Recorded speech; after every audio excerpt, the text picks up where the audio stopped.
Today's Midday Kentucky Cooking segment brought to you by Creative Kitchen and Bath, where you will always cook in style. Welcome back to Midday Kentucky. We are in the kitchen with Miss Allison Davis. And Allison, it is freezing cold outside. Oh my gosh. So what have you got for us this week? I know you're going to be warming us up in this cold weather. So what do you got? Well, you know, we've had all these snow days, and I was thinking about what you could do at home with the kids. A recipe that I love is homemade marshmallows. Awesome. So I don't know that we've done that before here, and I thought what a perfect thing to do is talk about how to make homemade marshmallows. I'm telling you, it's going to up your hot chocolate game. All right. All right, so we have a simple syrup that we're starting with. In here I've got some vanilla and water. Okay. And I'm going to add 1 3/4 cup of sugar. And then I have some corn syrup as well, so 1/3 cup of corn syrup. All right, and that's going to go in, and we've got to get this syrup boiling and get it up to a nice high heat. And I've got a thermometer that we can check it, but we're going to bring this up to about 250 degrees. Oh, okay. So I've got it on a high heat here. I'm just going to mix in the sugar with the water and the vanilla and just let that dissolve, and we'll get a thermometer on that and let that go while we're working on some other things.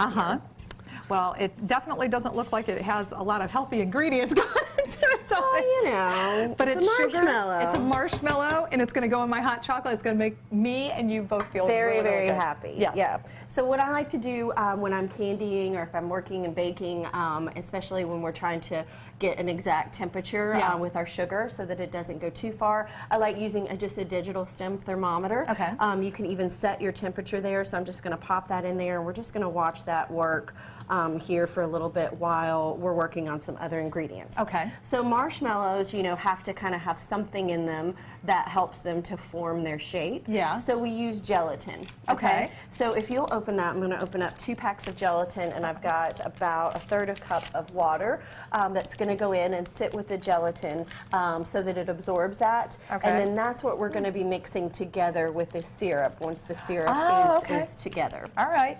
And that's what kind of keeps it all together. And, Exactly.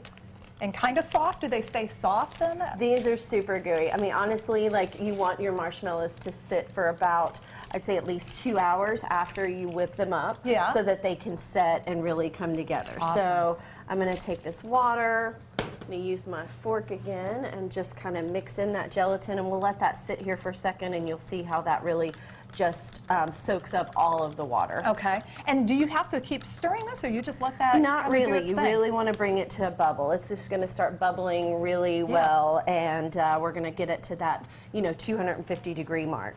All right. So this is really all of the ingredients as far as the marshmallows go, and then we're going to start whipping it in this mixer. Okay. I use a whisk attachment in the mixer, and we're going to whip that for about 10 minutes. Okay.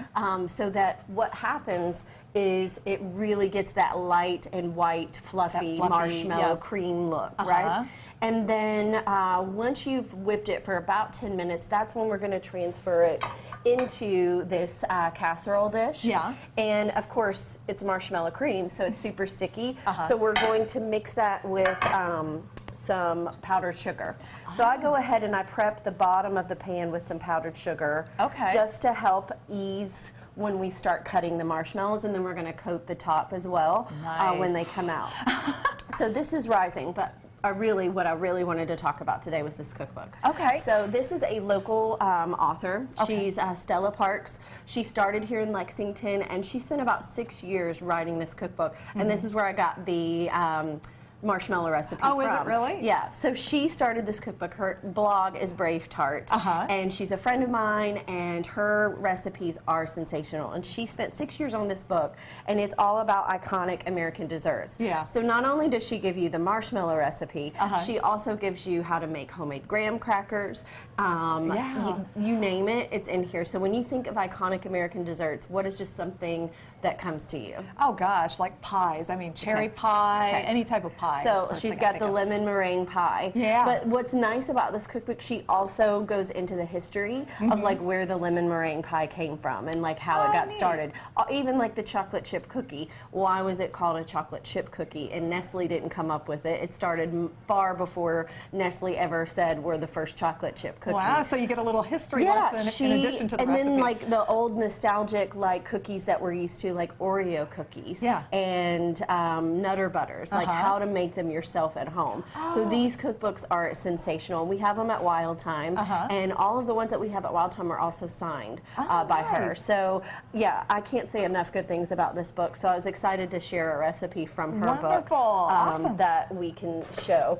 So we're getting up to almost 200 degrees here. We're going to let this keep going for about, you know, again, 250. Go ahead and look at this gelatin. Oh, wow. Right? Yeah. So that's super thick. Yeah. So we'll let this cool. We're going to mix this in with the mixer. Okay. We're going to whip this up, and then we're going to show our audience the finished marshmallows here in just a minute. Awesome. Yeah. Well, for this recipe and many other recipes, head over to our website at WTVQ.com/Midday Kentucky, or you can head over to Allison's website at wildtimecooking.com. She's also on Instagram at Chef Allison Davis. There it is. We will be right back right after this short break. Keep it right here. We got marshmallows, people.